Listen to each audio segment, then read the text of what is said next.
Hi there, I'm making a loaf of bread for a potluck at work tomorrow, so I thought I'd make this video so you can see how I do it. It's so easy. You're gonna laugh actually when you find out how easy this is to just make in a bowl. You can use a stand mixer for this, and actually I usually do, but I'm gonna use my stand mixer to make cookies later, so I'm just gonna use a bowl for this and just my hand. Let's get started. I start off with 2 1/4 teaspoons of yeast. I just use Fleischmann's yeast. They come in packets pre-measured to the 2 1/4 teaspoons if you like, but I get the jar because I make bread enough to go through it often. So I put that 2 1/4 teaspoons of yeast in the bowl, and then from there I add in 1 tablespoon of oil. You can use any kind of oil you like. I often use olive oil. That's what I'm going to use today, just 1 tablespoon. I always use the oil first because it helps the honey slide out of the tablespoon a lot easier. So 1 tablespoon of oil, 2 tablespoons of honey,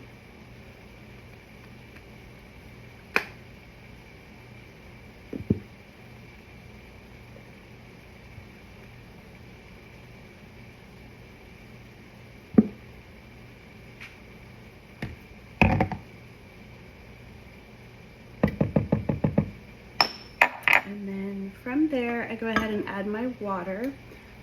I get warm water from the tap. I checked it today just to see exactly what I use. I use water that's about 100 to 105 degrees. As long as you're not above 112 or so, you're fine and not killing your yeast. But you do want a little bit of warmth to get it started. So 1 1/2 cups of warm water. If you want to let your yeast proof just to make sure that it's working, you can. That just means letting it sit for 5 minutes and see if it gets frothy. I know my yeast is pretty reliable in coming up, so I don't wait. I go ahead and start putting in the flour. The flour I use is a King Arthur bread flour. I do use wheat sometimes. I wouldn't go 100% wheat just because it tends to get really tough. So at least like a 50/50 mixture, but your measurement for the flour is 3 1/2 cups. I'm gonna grab a cup. I'll be right back. Okay, so 3 1/2 cups of bread flour. Today I'm just making white. And I just fluff up my flour in the bag rather than sifting. Fluff it up so it's fluffy in the cup, and then 3 1/2 level scoops.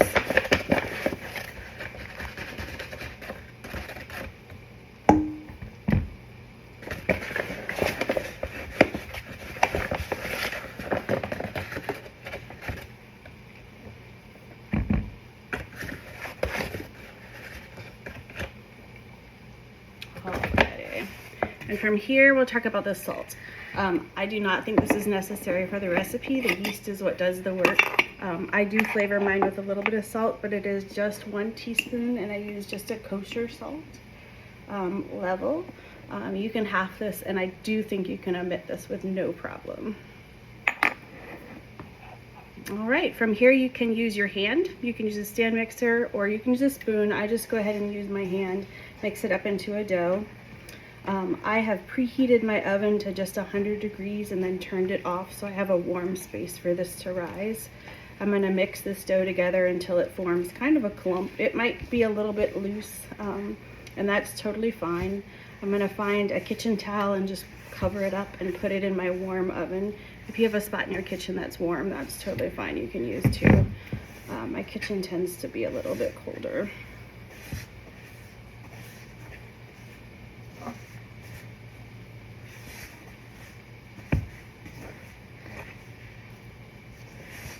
I'm really just squeezing these ingredients together till it clumps. You don't want to make it super tough. You're really just getting ingredients mixed together so that it can sit and rise for 1 hour in a warm spot, and we cover it up.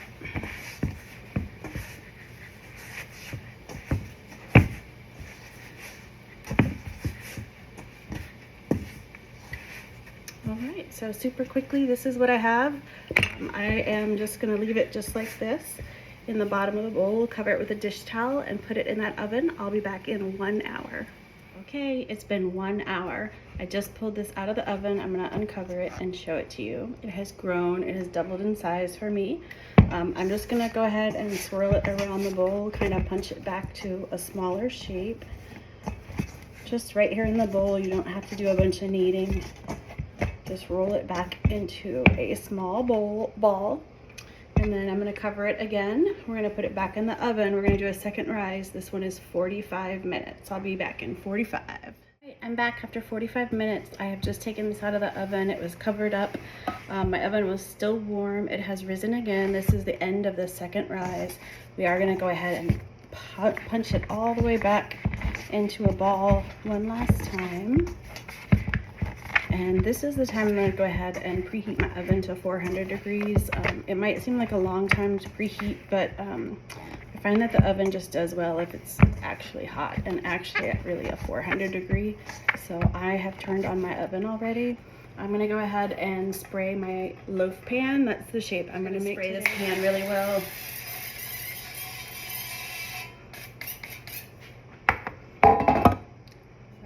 I am going to go ahead and take my dough and put it into the loaf pan. I do go ahead and punch it down sort of into a loaf shape, but you'll notice as it does its final rise, it'll sort of rise itself into the corners. So just spread it out a little bit.